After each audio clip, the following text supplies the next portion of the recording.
ಆಕಾಶವಾಣಿ ಪ್ರದೇಶ ಸಮಾಚಾರ ಓದುತ್ತಿರುವವರು ಕೆವೈ ಭಾರತಿ. ಮುಖ್ಯಾಂಶಗಳು. ಪ್ರಧಾನಿ ನರೇಂದ್ರ ಮೋದಿ ನಾಳೆ ರಾಜ್ಯ ಭೇಟಿ, ಬೆಂಗಳೂರಿನಲ್ಲಿ ಆರ್ಟ್ ಆಫ್ ಲಿವಿಂಗ್ ಕಾರ್ಯಕ್ರಮದಲ್ಲಿ ಭಾಗಿ. ಕೆಂಪೇಗೌಡ ಅಂತಾರಾಷ್ಟೀಯ ವಿಮಾನ ನಿಲ್ದಾಣದಿಂದ ಪೆನುಗೊಂಡವರೆಗೆ ದಶಪಥ ರಸ್ತೆ ನಿರ್ಮಾಣ, ಸಚಿವ ಕೆಎಚ್ ಮುನಿಯಪ್ಪ. ಕರಾವಳಿ ಭಾಗದಲ್ಲಿ ನೆರೆ ಹಾವಳಿ, ಮುನ್ನೆಚ್ಚರಿಕೆ ವಹಿಸುವಂತೆ ಸಚಿವ ದಿನೇಶ್ ಗುಂಡೂರಾವ್ ಅಧಿಕಾರಿಗಳಿಗೆ ಸೂಚನೆ. ಭಾರತೀಯ ಅರಣ್ಯ ಸೇವೆ ಪರೀಕ್ಷೆಯಲ್ಲಿ ರಾಜ್ಯದ ಬಸವರಾಜ್ ಕೆಂಪವಾಡ್ಗೆ ಪ್ರಥಮ ರ್ಯಾಂಕ್. ಪ್ರಧಾನಮಂತ್ರಿ ನರೇಂದ್ರ ಮೋದಿ ಅವರು ನಾಳೆ ಕರ್ನಾಟಕ ಮತ್ತು ತೆಲಂಗಾಣ ಪ್ರವಾಸ ಕೈಗೊಳ್ಳಲಿದ್ದು, ಮೊದಲಿಗೆ ಬೆಂಗಳೂರಿನ ಆರ್ಟ್ ಆಫ್ ಲಿವಿಂಗ್ ಕೇಂದ್ರಕ್ಕೆ ಆಗಮಿಸಿ ಅದರ 45ನೇ ವಾರ್ಷಿಕೋತ್ಸವ ಸಂಭ್ರಮಾಚರಣೆಯಲ್ಲಿ ಪಾಲ್ಗೊಳ್ಳಲಿದ್ದಾರೆ. ಮಧ್ಯಾಹ್ನ ಅವರು ಹೈದರಾಬಾದ್ಗೆ ಪ್ರಯಾಣ ಬೆಳೆಸಲಿದ್ದು, ಅಲ್ಲಿ ಸುಮಾರು 9,400 ಕೋಟಿ ರೂಪಾಯಿ ಮೌಲ್ಯದ ವಿವಿಧ ಅಭಿವೃದ್ಧಿ ಯೋಜನೆಗಳಿಗೆ ಚಾಲನೆ ನೀಡುವರಲ್ಲದೆ ಕೆಲ ಯೋಜನೆಗಳನ್ನು ರಾಷ್ಟಕ್ಕೆ ಸಮರ್ಪಿಸಲಿದ್ದಾರೆ. ಕೆಂಪೇಗೌಡ ಅಂತಾರಾಷ್ಟೀಯ ವಿಮಾನ ನಿಲ್ದಾಣದಿಂದ ಆಂಧ್ರದ ಪೆನುಗೊಂಡವರೆಗೆ 2,400 ಕೋಟಿ ರೂಪಾಯಿ ವೆಚ್ಚದಲ್ಲಿ ದಶಪಥದ ರಸ್ತೆ ನಿರ್ಮಾಣ ಮಾರ್ಚ್ನಿಂದ ಆರಂಭಗೊಳ್ಳುತ್ತಿದೆ. ದಶಪಥ ಹಾದು ಹೋಗುವ ಎಲ್ಲಾ ಪ್ರಮುಖ ಗ್ರಾಮಗಳಲ್ಲಿ ಬೆಂಗಳೂರು ಮೈಸೂರು ಹೆದ್ದಾರಿ ಮಾದರಿಯಲ್ಲಿ ಅಂಡರ್ ಪಾಸ್ ನಿರ್ಮಾಣವಾಗಲಿದ್ದು, ಅಪಘಾತಗಳ ತಡೆ ಹಾಗೂ ಜನರ ಸುಗಮ ಸಂಚಾರಕ್ಕೆ ಶಾಶ್ವತ ಪರಿಹಾರ ಸಿಗಲಿದೆ ಎಂದು ಬೆಂಗಳೂರು ಗ್ರಾಮಾಂತರ ಜಿಲ್ಲಾ ಉಸ್ತುವಾರಿ ಸಚಿವ ಕೆಎಚ್ ಮುನಿಯಪ್ಪ ತಿಳಿಸಿದ್ದಾರೆ. ಬೆಂಗಳೂರು ಗ್ರಾಮಾಂತರ ಜಿಲ್ಲೆ ದೇವನಹಳ್ಳಿ ತಾಲೂಕಿನ ಮುದುಗುರ್ಕಿ ಗ್ರಾಮದ ಬಳಿ ನಡೆದ ಅಪಘಾತಕ್ಕೆ ಸಂಬಂಧಿಸಿದಂತೆ ಗ್ರಾಮಸ್ಥರ ಅಹವಾಲು ಆಲಿಸಿದ ಸಚಿವರು, ಮುದುಗುರ್ಕಿ ಬಳಿ ಸಂಭವಿಸಿದ ಅಪಘಾತದಲ್ಲಿ ಮೃತಪಟ್ಟ ಕುಟುಂಬದವರಿಗೆ ಸಾಂತ್ವನ ಹೇಳಿದರಲ್ಲದೆ ಮಕ್ಕಳ ವಿದ್ಯಾಭ್ಯಾಸಕ್ಕೆ ನೆರವು ನೀಡಲಾಗುವುದು ಎಂದು ತಿಳಿಸಿದರು. ಮುಂಬರುವ ಮಳೆಗಾಲದಲ್ಲಿ ನೆರೆ ಮತ್ತು ನೀರು ನಿಲ್ಲಬಹುದಾದ ಪ್ರದೇಶಗಳನ್ನು ಮೊದಲೇ ಗುರುತಿಸಿ ಅಗತ್ಯ ಮುನ್ನೆಚ್ಚರಿಕೆ ವಹಿಸುವಂತೆ ದಕ್ಷಿಣ ಕನ್ನಡ ಜಿಲ್ಲಾ ಉಸ್ತುವಾರಿ ಸಚಿವ ದಿನೇಶ್ ಗುಂಡೂರಾವ್ ಅಧಿಕಾರಿಗಳಿಗೆ ಸೂಚನೆ ನೀಡಿದ್ದಾರೆ. ಮಂಗಳೂರಿನಲ್ಲಿ ಮಳೆಗಾಲ ಪೂರ್ವಸಿದ್ದತೆ ಬಗ್ಗೆ ನಡೆದ ಸಭೆಯಲ್ಲಿ ಸಚಿವರು ಕಳೆದ ವರ್ಷ ನೆರೆ ಬಂದ ಪ್ರದೇಶಗಳು ಹಾಗೂ ಭೂಕುಸಿತವಾದ ಜನವಸತಿ ಪ್ರದೇಶಗಳಿಗೆ ಅಧಿಕಾರಿಗಳು ತಕ್ಷಣವೇ ತೆರಳಿ ಮುಂದಾಗುವ ಅಪಾಯ ತಡೆಯಲು ಈಗಿನಿಂದಲೇ ಕ್ರಮ ವಹಿಸಬೇಕು, ಚರಂಡಿ ರಾಜಕಾಲುವೆಗಳ ಹೂಳೆತ್ತುವ ಕಾರ್ಯವನ್ನು ತ್ವರಿತಗೊಳಿಸಬೇಕು. ಈ ಸಂಬಂಧ ಇಲಾಖೆಗಳು ಪರಸ್ಪರ ಸಮನ್ವಯದಿಂದ ಕಾರ್ಯನಿರ್ವಹಿಸಬೇಕು ಎಂದರು. ಜಿಲ್ಲಾಧಿಕಾರಿ ಎಚ್.ವಿ. ದರ್ಶನ್ ಮಾತನಾಡಿ, ಜಿಲ್ಲೆಯಲ್ಲಿ ಸಮುದ್ರ ಕೊರೆತ ಉಂಟಾಗಬಹುದಾದ 8 ಪ್ರದೇಶಗಳನ್ನು ಗುರುತಿಸಿ ಅಪಾಯದ ಪ್ರಮಾಣವನ್ನು ತಗ್ಗಿಸಲು ಕ್ರಮ ವಹಿಸಲಾಗಿದೆ. ಜಿಲ್ಲಾ ಮತ್ತು ತಾಲೂಕು ಮಟ್ಟದಲ್ಲಿ ತುರ್ತು ವಿಪತ್ತು ನಿರ್ವಹಣೆಗೆ ದಿನದ 24 ಗಂಟೆಯೂ ಕಾರ್ಯನಿರ್ವಹಿಸುವ ನಿಯಂತ್ರಣ ಕೊಠಡಿಗಳನ್ನು ತೆರೆಯಲಾಗಿದೆ ಎಂದು ಹೇಳಿದರು. ಭಾರತೀಯ ಅರಣ್ಯ ಸೇವೆ ಐಎಫ್ಎಸ್ ಪರೀಕ್ಷೆಯಲ್ಲಿ ಕನ್ನಡಿಗ ಬಸವರಾಜ್ ಕೆಂಪವಾಡ್ ಪ್ರಥಮ ರ್ಯಾಂಕ್ ಗಳಿಸಿದ್ದಾರೆ. ಇದೇ ಪರೀಕ್ಷೆಯಲ್ಲಿ ರಾಜ್ಯದ ಎನ್ ದೀಕ್ಷಿತ್ ಅವರು 14ನೇ ರ್ಯಾಂಕ್ ಪಡೆದಿದ್ದು, ರಾಜ್ಯದ ಹಿರಿಮೆಯನ್ನು ಮತ್ತಷ್ಟು ಹೆಚ್ಚಿಸಿದ್ದಾರೆ. ಐಎಫ್ಎಸ್ ಪರೀಕ್ಷೆಯಲ್ಲಿ ಪ್ರಥಮ ರ್ಯಾಂಕ್ ಪಡೆದಿರುವ ಬಸವರಾಜ್ ಕೆಂಪವಾಡ್ ಹಾಗೂ 14ನೇ ರ್ಯಾಂಕ್ ಪಡೆದಿರುವ ಎನ್ ದೀಕ್ಷಿತ್ ಅವರಿಗೆ ಮುಖ್ಯಮಂತ್ರಿ ಸಿದ್ದರಾಮಯ್ಯ ಸೇರಿದಂತೆ ಹಲವು ಗಣ್ಯರು ಅಭಿನಂದನೆ ಸಲ್ಲಿಸಿದ್ದಾರೆ. ಈ ಇಬ್ಬರ ಸಾಧನೆಯು ಪ್ರತಿಯೊಬ್ಬ ಕನ್ನಡಿಗನಿಗೂ ಹೆಮ್ಮೆ ಮತ್ತು ಸ್ಫೂರ್ತಿದಾಯಕವಾದುದು ಎಂದು ಹೇಳಿದ್ದಾರೆ. ಮಾಜಿ ಮುಖ್ಯಮಂತ್ರಿ ಹಾಗೂ ಬಿಜೆಪಿ ಹಿರಿಯ ನಾಯಕ ಬಿಎಸ್ ಯಡಿಯೂರಪ್ಪ ಅವರ ಅಭಿಮಾನೋತ್ಸವ ಕಾರ್ಯಕ್ರಮವು ಚಿತ್ರದುರ್ಗದಲ್ಲಿ ಇಂದು ನಡೆಯುತ್ತಿದ್ದು, ಕೇಂದ್ರ ಸಚಿವರು ಸೇರಿದಂತೆ ಪಕ್ಷದ ಹಿರಿಯ ಮುಖಂಡರುಗಳು ಭಾಗಿಯಾಗಿದ್ದಾರೆ. ರಾಜ್ಯದಲ್ಲಿ ಕಾಂಗ್ರೆಸ್ ಪಕ್ಷವು ಹಿಂದುಳಿದವರ ಪರವಾಗಿ ಇದ್ದೇವೆ ಎಂದು ಬಿಂಬಿಸಿಕೊಳ್ಳುತ್ತಿದೆ. ಆದರೆ ಹಿಂದುಳಿದ ಸಮಾಜಗಳ ಅಭಿವೃದ್ಧಿಗೆ ಮೀಸಲಿಟ್ಟಿದ್ದ ಹಣವೆಲ್ಲವೂ ಬೇರೆಡೆಗೆ ಹೋಗುತ್ತಿದೆ.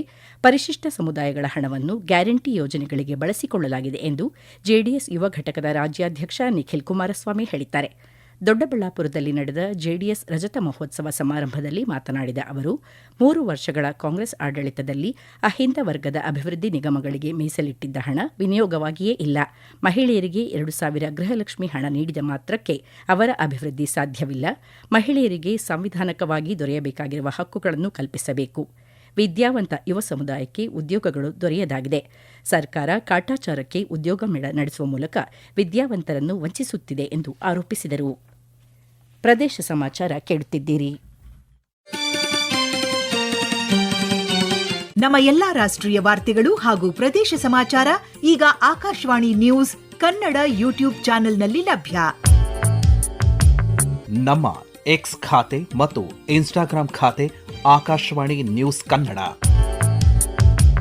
ಹೆಚ್ಚಿನ ಮಾಹಿತಿಗಾಗಿ ನಮ್ಮ ಫೇಸ್ಬುಕ್ ಖಾತೆ AIR ಕನ್ನಡ ನ್ಯೂಸ್ ಅನುಸರಿಸಿ. ಮಾಹಿತಿಯ ಹೂರಣ ವಾರದ ಕಾರ್ಯಕ್ರಮ ಪ್ರಚಲಿತ ವಿದ್ಯಮಾನ ಪ್ರತಿ ಬುಧವಾರ 9:15ಕ್ಕೆ. ಯಾದಗಿರಿ ಜಿಲ್ಲೆಯ ಗ್ರಾಮೀಣ ಭಾಗಗಳಲ್ಲಿರುವ ಒಳನಾಡು ಜಲಮೂಲಗಳನ್ನು ಸಮರ್ಪಕವಾಗಿ ಬಳಸಿಕೊಂಡು ಮೀನು ಉತ್ಪಾದನೆಯನ್ನು ಹೆಚ್ಚಿಸುವುದರ ಜೊತೆಗೆ ಮಹಿಳಾ ಸ್ವಸಹಾಯ ಸಂಘಗಳ ಆರ್ಥಿಕ ಸಬಲೀಕರಣಕ್ಕೆ ಆದ್ಯತೆ ನೀಡಲಾಗುತ್ತಿದೆ ಎಂದು ಜಿಲ್ಲಾ ಪಂಚಾಯಿತಿ ಮುಖ್ಯ ಕಾರ್ಯನಿರ್ವಾಹಕ ಅಧಿಕಾರಿ ಲವೀಶ್ ಒರಡಿಯಾ ಹೇಳಿದ್ದಾರೆ. ಯಾದಗಿರಿಯಲ್ಲಿ ಮತ್ಸ್ಯ ಸಂಜೀವಿನಿ ಯೋಜನೆಯ ಪ್ರಗತಿ ಪರಿಶೀಲನಾ ಸಭೆಯಲ್ಲಿ ಅವರು ಪ್ರಸಕ್ತ ಸಾಲಿನಲ್ಲಿ ಆರಂಭಗೊಂಡಿರುವ ಈ ಯೋಜನೆಯು ಜಿಲ್ಲೆಯ ವಿವಿಧ ಗ್ರಾಮ ಪಂಚಾಯಿತಿ ವ್ಯಾಪ್ತಿಯ ಕೆರೆಗಳನ್ನು ಒಳಗೊಂಡಿದ್ದು ಮುಂದಿನ ಹಂತದಲ್ಲಿ ಜಿಲ್ಲೆಯ 50 ಕೆರೆಗಳಿಗೆ ಇದನ್ನು ವಿಸ್ತರಿಸುವ ಗುರಿ ಹೊಂದಲಾಗಿದೆ ಎಂದು ತಿಳಿಸಿದರು. ಮತ್ಸ್ಯ ಸಂಜೀವಿನಿ ಯೋಜನೆಯ ಮೂಲಕ ಗ್ರಾಮೀಣ ಮಹಿಳಾ ಸಂಘಗಳಿಗೆ ಶಾಶ್ವತ ಜೀವನೋಪಾಯ ಕಲ್ಪಿಸುವುದರ ಜೊತೆಗೆ ಸ್ಥಳೀಯ ಮಟ್ಟದಲ್ಲಿ ಉದ್ಯೋಗ ಸೃಷ್ಟಿಗೂ ಒತ್ತು ನೀಡಲಾಗುತ್ತಿದೆ. ಜಿಲ್ಲೆಯ ಎಲ್ಲಾ ಗ್ರಾಮ ಪಂಚಾಯಿತಿ ಅಭಿವೃದ್ಧಿ ಅಧಿಕಾರಿಗಳು ತಮ್ಮ ವ್ಯಾಪ್ತಿಯಲ್ಲಿರುವ ಕೆರೆಗಳ ಸರ್ವೆ ಸಂಖ್ಯೆ, ಭೂ ಮಾಲೀಕತ್ವ, ಪ್ರಸ್ತುತ ಬಳಕೆ ಹಾಗೂ ನೀರಿನ ಲಭ್ಯತೆ ಸೇರಿದಂತೆ ಸಮಗ್ರ ಮಾಹಿತಿಯನ್ನು ಸಂಗ್ರಹಿಸಿ ವರದಿ ಸಲ್ಲಿಸಬೇಕು ಎಂದು ಅವರು ಸೂಚಿಸಿದರು. ಹವಾಮಾನ ಬದಲಾವಣೆಯ ಸವಾಲುಗಳನ್ನು ಎದುರಿಸಲು ಮಣ್ಣಿಗೆ ಒಗ್ಗಿಕೊಳ್ಳುವ ಪಾರಂಪರಿಕ ಬೀಜಗಳ ಸಂರಕ್ಷಣೆ ಇಂದಿನ ತುರ್ತು ಅಗತ್ಯವಾಗಿದೆ ಎಂದು ಪಾರಂಪರಿಕ ಬೀಜ ಸಂರಕ್ಷಕಿ ಬಿಬಿ ಫಾತಿಮಾ ತಿಳಿಸಿದರು. ದಾವಣಗೆರೆಯಲ್ಲಿ ಇಂದಿನಿಂದ ಆರಂಭಗೊಂಡ 2 ದಿನಗಳ ಪಾರಂಪರಿಕ ಬೀಜೋತ್ಸವಕ್ಕೆ ಚಾಲನೆ ನೀಡಿ ಮಾತನಾಡಿದ ಅವರು, ರೈತರು ಬಿತ್ತನೆ ಬೀಜಗಳಿಗಾಗಿ ಬಹುರಾಷ್ಟೀಯ ಕಂಪನಿಗಳ ಮೇಲೆ ಅವಲಂಬಿತರಾಗದೆ ತಾವೇ ಬೀಜ ಉತ್ಪಾದಿಸಿ ಸಂರಕ್ಷಿಸುವ ಮೂಲಕ ಸ್ವಾವಲಂಬಿಗಳಾಗಬೇಕು. ಪ್ರತಿಯೊಂದು ಹಳ್ಳಿಯಲ್ಲೂ ಸಮುದಾಯ ಬೀಜ ಬ್ಯಾಂಕ್ಗಳು ಸ್ಥಾಪನೆಯಾಗಬೇಕು ಎಂದರು. ತಾವು ಸ್ಥಾಪಿಸಿರುವ ಬೀಜ ಬ್ಯಾಂಕ್ಗಳ ಮೂಲಕ 500ಕ್ಕೂ ಹೆಚ್ಚು ದೇಸಿ ಬೀಜಗಳನ್ನು ಉಳಿಸಿರುವುದಾಗಿ ಇದೇ ವೇಳೆ ಬಿಬಿ ಫಾತಿಮಾ ಅವರು ತಿಳಿಸಿದರು. ಸರ್ವೆ ಕಾರ್ಯಕ್ಕೆ ವೈಜ್ಞಾನಿಕ ಉಪಕರಣಗಳನ್ನು ಅಳವಡಿಸಿಕೊಂಡ ವಿಮಾನಗಳು ಜಿಲ್ಲೆಯ ಕೆಲ ಭಾಗಗಳಲ್ಲಿ ಕೆಳ ಹಂತದಲ್ಲಿ ಹಾರಾಟ ನಡೆಸುತ್ತಿದ್ದು, ಸಾರ್ವಜನಿಕರು ಆತಂಕ ಪಡುವ ಅಗತ್ಯವಿಲ್ಲ ಎಂದು ಉತ್ತರ ಕನ್ನಡ ಜಿಲ್ಲಾಡಳಿತ ತಿಳಿಸಿದೆ. ಉತ್ತರ ಕನ್ನಡ ಜಿಲ್ಲೆಯ ಹಲವು ಭಾಗಗಳಲ್ಲಿ ವಿಮಾನಗಳು ಕೆಳ ಹಂತದಲ್ಲಿ ಹಾರಾಟ ನಡೆಸುತ್ತಿದ್ದು, ಇದರಿಂದ ಸಾರ್ವಜನಿಕರಲ್ಲಿ ಕುತೂಹಲ ಹಾಗೂ ಆತಂಕಗಳು ವ್ಯಕ್ತವಾಗುತ್ತಿರುವ ಹಿನ್ನೆಲೆ ಜಿಲ್ಲಾಡಳಿತ ಸ್ಪಷ್ಟನೆ ನೀಡಿದ್ದು, ಬೆಂಗಳೂರಿನ ಭಾರತೀಯ ಭೂವೈಜ್ಞಾನಿಕ ಸರ್ವೇಕ್ಷಣಾ ಸಂಸ್ಥೆಯು national aero geophysical mapping programme ಭಾಗವಾಗಿ ಎನ್ಎಜಿಎಂಪಿ ಬ್ಲಾಕ್ 7 ಸರ್ವೇಕ್ಷಣಾ ಕಾರ್ಯ ಕರ್ನಾಟಕ, ಮಹಾರಾಷ್ಟ್ರ ಹಾಗೂ ಗೋವಾ ರಾಜ್ಯಗಳಲ್ಲಿ ಕೈಗೊಂಡಿದೆ. ಹೀಗಾಗಿ ಉತ್ತರ ಕನ್ನಡ ಜಿಲ್ಲೆಯಾದ್ಯಂತ ಸದರಿ ಸರ್ವೆ ಕಾರ್ಯಕ್ಕೆ ವೈಜ್ಞಾನಿಕ ಉಪಕರಣಗಳನ್ನು ಅಳವಡಿಸಿಕೊಂಡ ವಿಮಾನಗಳು ಕೆಳ ಹಂತದಲ್ಲಿ ಹಾರಾಟ ನಡೆಸುತ್ತಿವೆ. ಈ ಸರ್ವೆಯಿಂದ ಪಡೆದ ಮಾಹಿತಿಯನ್ನು ಖನಿಜಾನ್ವೇಷಣೆಯಲ್ಲಿ ತೊಡಗಿರುವ ಸರ್ಕಾರಿ, ಖಾಸಗಿ ಸಂಸ್ಥೆಗಳು ಹಾಗೂ ಸಾರ್ವಜನಿಕರಿಗೆ ಲಭ್ಯವಾಗುವಂತೆ ನ್ಯಾಷನಲ್ ಜಿಯೋಸೈನ್ಸ್ ಡೇಟಾ ರಿಪೊಸಿಟರಿ ಎನ್ಜಿಡಿಆರ್ ಅಳವಡಿಸಿಕೊಳ್ಳುತ್ತದೆ. ಆದ್ದರಿಂದ ಸದರಿ ವೈಜ್ಞಾನಿಕ ಸರ್ವೆ ಕಾರ್ಯದಲ್ಲಿ ನಿರತವಾಗಿರುವ ಕೆಳ ಹಂತದ ವಿಮಾನ ಹಾರಾಟದ ಕುರಿತು ಸಾರ್ವಜನಿಕರು ಯಾವುದೇ ಆತಂಕಕ್ಕೆ ಒಳಗಾಗಬಾರದೆಂದು ಜಿಲ್ಲಾಡಳಿತ ತಿಳಿಸಿದೆ. ಕೋಲಾರ ಜಿಲ್ಲಾಧಿಕಾರಿಗಳ ಕಾರ್ಯಾಲಯದಲ್ಲಿ ಬಾಕಿ ಇರುವ ಭೂ ಸ್ವಾಧೀನ ಹಾಗೂ ವಿವಿಧ ಸಿವಿಲ್ ವ್ಯಾಜ್ಯಗಳ ಪರಿಣಾಮಕಾರಿ ನಿರ್ವಹಣೆಗಾಗಿ ಗುತ್ತಿಗೆ ಆಧಾರದ ಮೇಲೆ ಕಾನೂನು ಸಲಹೆಗಾರರ ಹುದ್ದೆಗೆ ಅರ್ಹ ಅಭ್ಯರ್ಥಿಗಳಿಂದ ಅರ್ಜಿ ಆಹ್ವಾನಿಸಲಾಗಿದೆ. ಭೂ ಸ್ವಾಧೀನ ಪ್ರಕರಣಗಳಲ್ಲಿ ನ್ಯಾಯಾಲಯಗಳು ನೀಡುವ ಹೆಚ್ಚುವರಿ ಪರಿಹಾರದ ಆದೇಶಗಳ ವಿರುದ್ಧ ಮೇಲ್ಮನವಿ ಸಲ್ಲಿಸುವ ಮುನ್ನ ಕಾನೂನು ಅಧಿಕಾರಿಗಳ ಅಭಿಪ್ರಾಯ ಪಡೆಯುವುದು ಮತ್ತು ಆರ್ಥಿಕ ಹೊಣೆಗಾರಿಕೆಯನ್ನು ಲೆಕ್ಕಹಾಕುವುದು ಅತ್ಯಗತ್ಯವಾಗಿದೆ. ಜಿಲ್ಲಾಡಳಿತದ ಕಾರ್ಯಬಾಹುಳ್ಯದ ನಡುವೆ ಇಂತಹ ವ್ಯಾಜ್ಯಗಳ ಬಗ್ಗೆ ಹೆಚ್ಚಿನ ಗಮನ ಹರಿಸಲು ಸಾಧ್ಯವಾಗದಿರುವುದನ್ನು ಮನಗಂಡು ಸರ್ಕಾರವು ಈ ವಿಶೇಷ ಹುದ್ದೆಯನ್ನು ಸೃಜಿಸಿದೆ.